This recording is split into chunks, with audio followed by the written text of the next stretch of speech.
I think it's really important that NFU's domestic message on climate change, both avoiding the threat of further regulation of our industry, but also promoting what farmers can do to provide solutions to this really big public problem.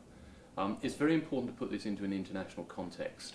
Clearly, climate change is more of a threat to agriculture in some other parts of the world than it is here in northwestern Europe, where indeed our government chief scientist, Professor Beddington, has said northwestern Europe may actually become a key centre of agricultural production, both foods and non-foods, in the future, because our nice, mesic, moderate Atlantic climate is going to be less severely impacted than the climate in many other parts of the world. One of the things that we've gone to considerable trouble to point out is that greenhouse gas emissions from our industry have been going down over the last 15 to 20 years. There aren't very many sectors of the British economy that can say that. This is because of structural changes within our industry, but it's also, very importantly, because of improvements in the efficiency with which we use resources in agriculture.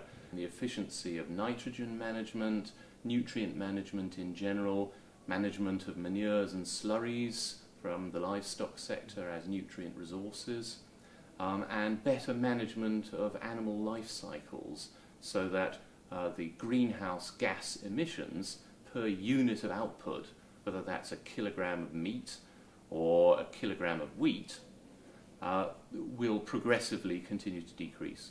We probably get rather too much of the rap for livestock emissions, and the danger here is that there are too many sound bites, too many simplistic ideas put about by celebrities, or indeed sometimes senior officials, correctly quoted or misquoted.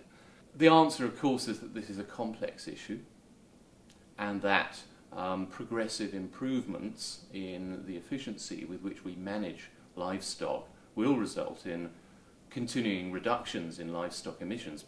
Drastic action could actually backfire badly. If we confuse consumption and production and simply cut away at production in the UK, then we will just be exporting the problem.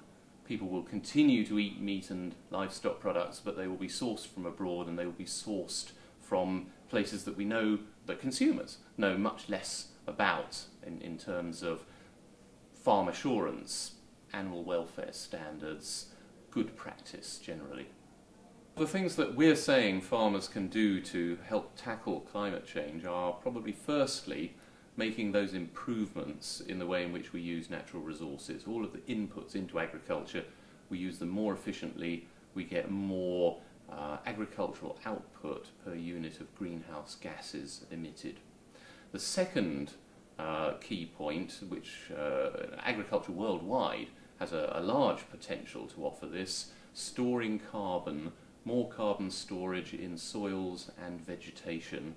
The third one, and this is where the business opportunities really start to kick in, renewable energy embedded into the agricultural sector. So firstly, we have all of the bio-based bioenergy opportunities, whether this is transport biofuels processing, biogas from anaerobic digestion of manures and slurries and silage inputs, or the supply of solid wood fuels from farm woodlands or specially grown perennial energy crops. And then lastly, we have another category of low carbon renewable energy technologies which can be embedded into the agricultural sector just as an adjunct to a diversification opportunity for many farmers. For example, wind power, small wind turbines or indeed large wind turbines which have a relatively small physical footprint and enable conventional agriculture to continue right up to the base of the turbines. Or, for example, photovoltaic solar or solar water heating, which can be deployed on agricultural buildings. We've got a lot of good south-facing rooftops in our sector, which could be used for this purpose. Again, having very little impact on the surrounding agricultural activities. Ground source heating as well. We have easy access to opportunities to extract heat from the ground and put it into buildings, or indeed then in very hilly areas of the country, Cumbria and Wales for example, opportunities for mini hydro systems, small-scale hydroelectric schemes that harness the flow of water coming down across your land.